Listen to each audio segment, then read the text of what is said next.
Hello everyone, and welcome to my Young and the Restless official 24 channel. I hope everyone is having a wonderful day. Before we begin, please hit the subscribe button and give this video a thumbs up. Claire acknowledges that Holden is getting under her skin after Kyle and Audra have a violent drunken altercation. Editors have picked all of the featured goods and services on their own. On orders placed through its retail connections, soaps.com might get paid a commission, and the retailer might get some auditable data for their records. Audra tells Sally in Neil's Jazz Lounge that they can fabricate a delay in Abbott Communications' launch, but Sally tells her that it isn't occurring at all. Billy made the decision that something else was more essential than the business, therefore it was finished before it had even begun. Sally claims it was all Billy's fault, but Audra fears that Kyle had Jack remove the financing because of her. Now that Jack is done with his brother, there is no turning back. In spite of their shared disappointment, Sally admits that Billy is still fixated on regaining Chancellor. Audra complains that he is wasting her friend's career. For failing to see that he wouldn't be different with her, Sally punishes herself. When Audra learns that Billy has tied the knot with Kane, she is shocked and inquires as to whether they are no longer together. Audra Sally.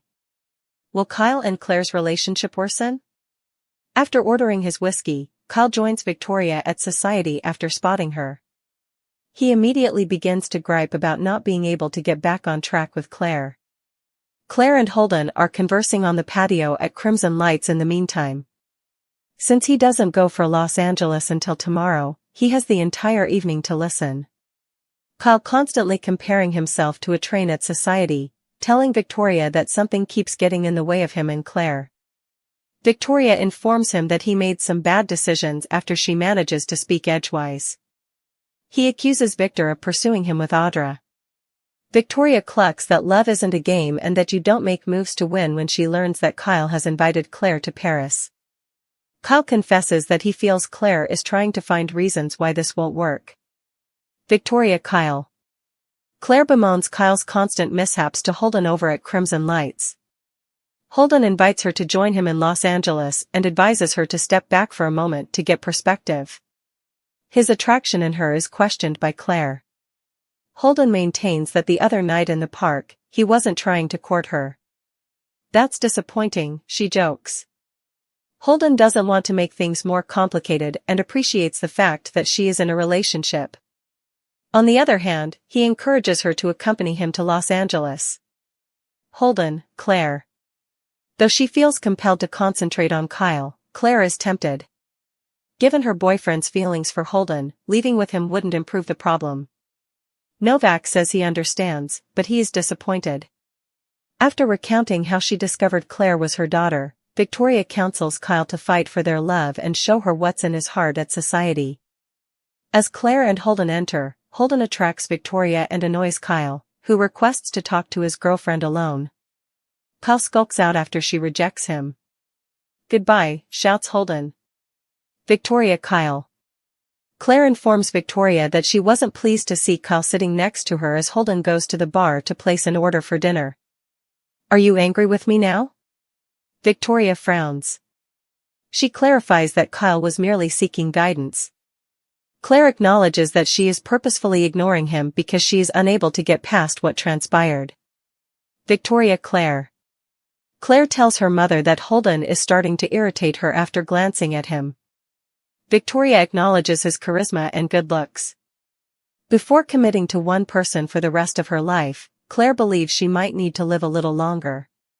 She flushes as she and Holden exchange smiles. Is Kyle going too far? Billy and his ego are the subject of Sally's ongoing tirade to Audra at Society. He had written their entire story. He had the option to pick her, but he didn't. When Audra finds out that she will be remaining in her suite at the club, she sighs and says, they're in the same boat, but they'll both get over it. Sally tells her friend to kill Audra if she ever sees her letting someone make decisions for her again after she starts giving a motivational speech. She determines that they ought to construct something together, but what? Kyle enters while the women are brainstorming. Audra thinks about him suppressing his pain as she watches him belly up to the bar. Kyle. Unusually, Audra comes to the realization that, given how she was drawn into Victor's scheme, she might be just as wicked as Billy. Sally advises her to share this with Kyle. Audra has no desire to express regret to the abbot. It would be good karma, Sally says. Although Audra is still not convinced, she does believe in karma because Kyle is receiving what he is due. After getting a decent night's sleep, Kyle walks over to apologize for the Abbott Communications launch and add that collaborating with Audra will only end badly. Sally informs him that Audra was merely expressing her obligation to apologize to him. According to Audra, her sole regret is that it has taken him so long to reach his lowest point. Kyle suggests Sarah reconsider the contents of her glass after she laments Claire's vow to poison her. Audra retorts, she is certain that his girlfriend is currently having a vesper with Holden. Kyle Audra Sally. With that one, Audra gets a direct blow, and the situation intensifies. Kyle laughs at Nate kicking Audra's ass to the curb and yells that he and Claire are doing well. Sally tells him to tone it down after he angrily labels her a cold, heartless bitch. Kyle is upset because while he might be alone tonight, Audra will always be alone because no one is interested in her fate. Claire's bond is cracked by Holden's pull on her. Holden's increasing control over Claire leaves Kyle in shock and jeopardizes their already tenuous bond. Claire's admission that Holden is beginning to irritate her highlighted the growing rift in her relationship with Kyle. While Kyle's increasing insecurity demonstrated how brittle their relationship has become, Holden's presence provided her with solace and an escape. Holden, who Claire met at Crimson Lights, sensed her reservations right away and offered a diversion, a trip to Los Angeles. Claire was clearly upset that he wasn't making a move, even if he maintained that it was just as a friend. Claire later told Victoria that she feels trapped with Kyle and that she is partially to blame for pushing him away. She acknowledged Holden's impact was genuine as she looked at him across the room, leaving her unsure about whether to stick with Kyle or try something different. In the meantime, Kyle expressed his apologies to Victoria. He saw that his blunders and ostentatious actions had only made Claire more distant from him. Victoria couldn't allay his worries that Holden might already be ahead, even if she assured him that her daughter still loved him. Kyle became extremely upset upon seeing Claire with Holden, which resulted in a furious altercation with Audra, during which he swore and yelled insults. His erratic behavior revealed how seriously he feels threatened by Claire and Holden's increasing intimacy. Kyle's disintegration and Claire's disclosure revealed a terrible reality: their partnership is no longer stable. Holden's capacity to contact Claire when Kyle is unable to has changed the dynamic and shown weaknesses that might be difficult to fix. Kyle's position in Claire's life and in her heart is in doubt as long as Holden is involved. The key question is, of course, what he will do to make things different. And is he going to succeed? The tension in Genoa City seemed to coil tighter with every passing hour, and nowhere was it more palpable than in the fragile dynamic swirling around Claire, Kyle, and Holden. Claire found herself uncomfortably aware that Holden was starting to get under her skin in ways she hadn't anticipated, a realization that gnawed at her as she replayed Kyle and Audra's violent, drunken altercation in her mind.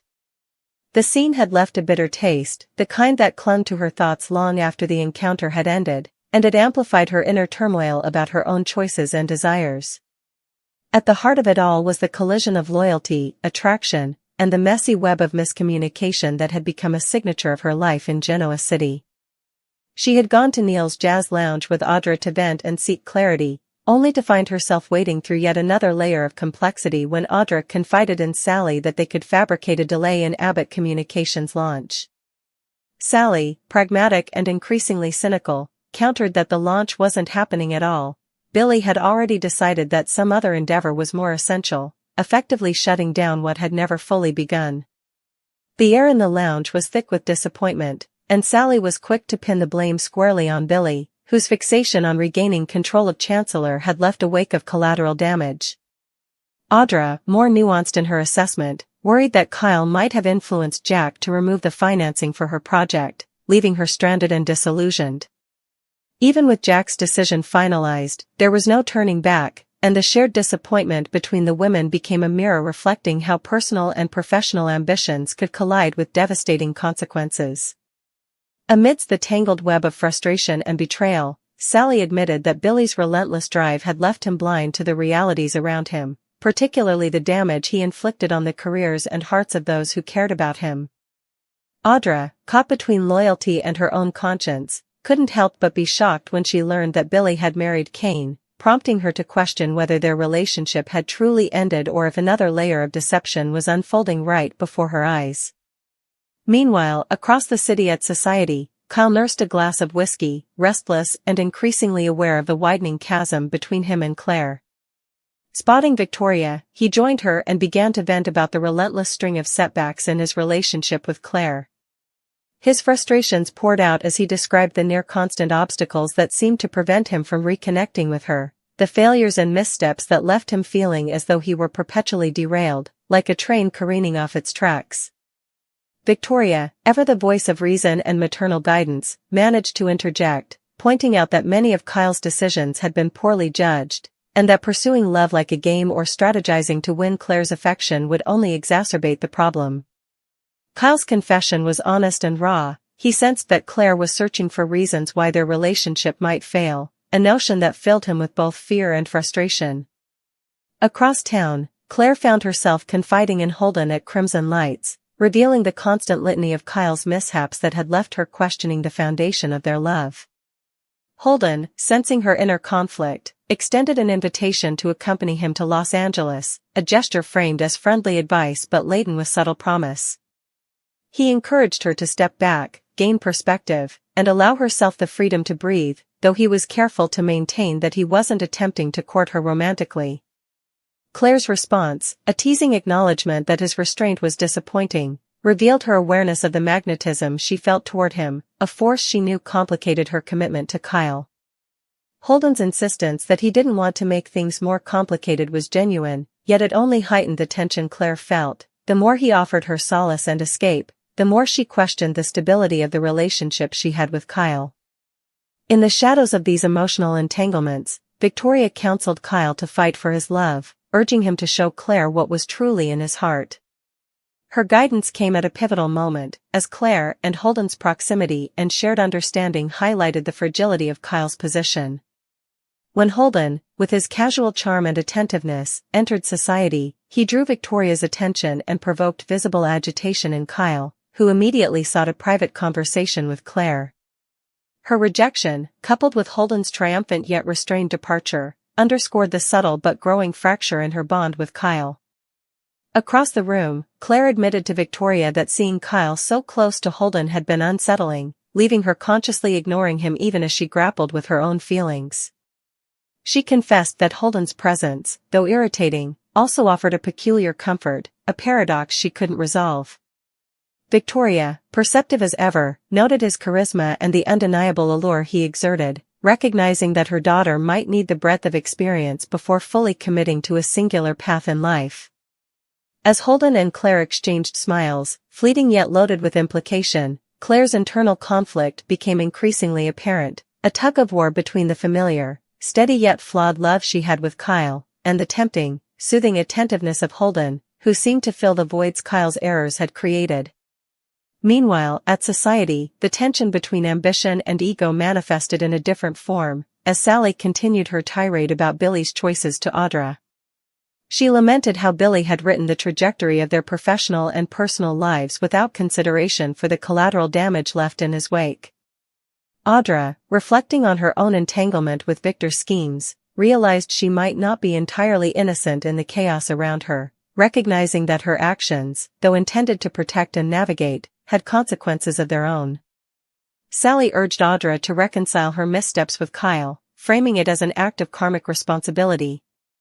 Though reluctant, Audra began to see the merit in owning her mistakes, acknowledging that the ripple effects of both Kyle's and her own actions had far-reaching consequences. This interplay of personal accountability and relational strife created an intricate web where every choice seemed to compound the emotional stakes, particularly for Claire, whose heart and mind were caught between multiple forces pulling her in divergent directions. The next morning, Kyle approached with the weight of regret on his shoulders, ready to apologize for the mishandled Abbott Communications launch and to caution that further collaboration with Audra could lead to disastrous results. Sally, ever candid, reminded him that Audra's only regret was that it had taken him so long to hit rock bottom, and the conversation quickly devolved into an exchange of sharp-edged truths and veiled threats, each remark amplifying the simmering tension between them. Kyle's anger and hurt became tangible, a storm of frustration and insecurity that mirrored the emotional turbulence he felt regarding Claire and Holden. Audra, observing his reactions, realized the extent to which the young man's attachment to Claire had both sharpened and destabilized his demeanor, revealing vulnerabilities that underscored the precariousness of their triangle. Kyle's sense of disintegration became increasingly pronounced when he witnessed Claire gravitating toward Holden, a presence that highlighted the gaps in his own attentiveness and understanding.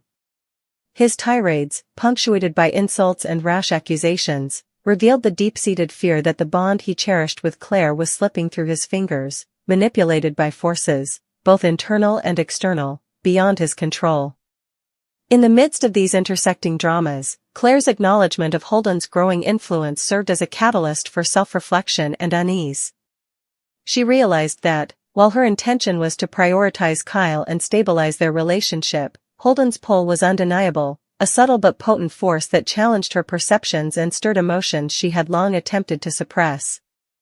Her admission to Victoria that Holden was starting to irritate her was layered with complexity, irritation intertwined with attraction, discomfort mingled with curiosity, and loyalty intersected with temptation.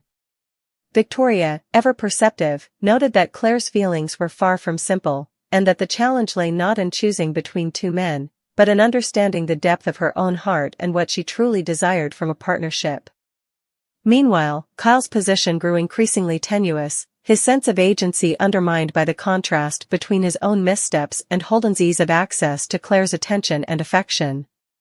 Holden's ability to provide comfort and perspective when Kyle faltered illuminated weaknesses in the bond that had once seemed unshakable, revealing cracks that were now difficult to ignore. The dynamic shift was undeniable. Where Kyle's insecurity and impulsivity once seemed manageable, Holden's presence introduced a counterbalance of calm, understanding, and subtle allure that left Claire both unsettled and intrigued. As the emotional landscape of Genoa City continued to evolve, it became evident that the relationships at play were teetering on the edge of transformation. Claire's bond with Kyle, though built on a history of shared experiences, was no longer stable, weakened by miscommunication, mistakes, and the undeniable intrusion of Holden's influence. Kyle's escalating frustration and public displays of anger underscored the fragility of their connection, while Holden's composed yet attentive approach created an alternative space where Claire could experience validation, understanding, and subtle exhilaration. The juxtaposition of these dynamics forced Claire into a delicate balancing act, honoring her existing commitment to Kyle while confronting the compelling allure of Holden, who represented both possibility and challenge. Audra and Sally, observing these developments, recognized the intricate interplay of personal choice, consequence, and emotional honesty that dictated the outcomes of these entangled lives. Their reflections highlighted a broader truth: in Genoa City, love, ambition, and loyalty were rarely linear, and the pursuit of desire often came at a price that was as emotional as it was practical. By the time the evening drew to a close, it was clear that Claire's admission about Holden's effect on her was more than a fleeting thought, it was a turning point. The pull he exerted on her, the comfort and attention he provided, and the subtle challenge he posed to her assumptions about love and loyalty had shifted the emotional terrain irreversibly. Kyle, left to confront the consequences of his actions and insecurities, found himself at a crossroads where determination alone might not suffice. The question lingered in the charged silence between them all: could Kyle repair the damage, or had Holden's quiet influence irrevocably altered the course of Claire's heart? As the night faded into the uncertain promise of tomorrow, the stakes were undeniable, the lines between friendship, attraction, and romantic possibility blurred, and the future of Claire and Kyle's relationship hung precariously in the balance, threatened by forces both within and beyond their control. Holden's subtle magnetism, Claire's conflicted loyalties, and Kyle's escalating desperation converged in a complex tapestry of desire, regret, and opportunity, setting the stage for confrontations, revelations, and choices that would redefine the contours of love in Genoa City. The path forward was uncertain, the emotional cost high, and the lingering question loomed over every interaction: when hearts are divided and intentions unclear, who will prevail, and who will be left to reconcile with the consequences of their own choices. The tension surrounding Claire's heart only intensified as the following days unfolded, casting a shadow over her once familiar rhythms in Genoa City. The simple act of seeing Holden, now seemingly everywhere she went, forced her to confront emotions she had spent months trying to ignore. Every glance, every smile, every subtle gesture seemed amplified in her mind, leaving her questioning the solidity of her relationship with Kyle.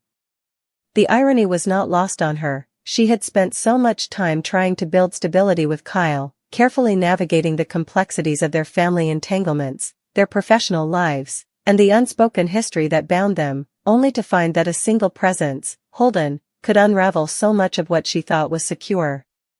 She tried to push the thoughts away, reminding herself that Kyle had been her partner through thick and thin, that his love, though flawed and sometimes poorly expressed, had been steadfast in ways Holden could never match. Yet, no matter how hard she tried to focus on Kyle, Holden's presence lingered, a persistent pull she couldn't deny. It wasn't merely attraction, there was something about the way he listened, the patience with which he gauged her moods, and the subtle ways he offered insight without judgment that made her heart flutter despite her best efforts. Claire recognized, almost reluctantly, that the longer she resisted, the stronger his influence became. Meanwhile, Kyle's frustrations only grew more volatile.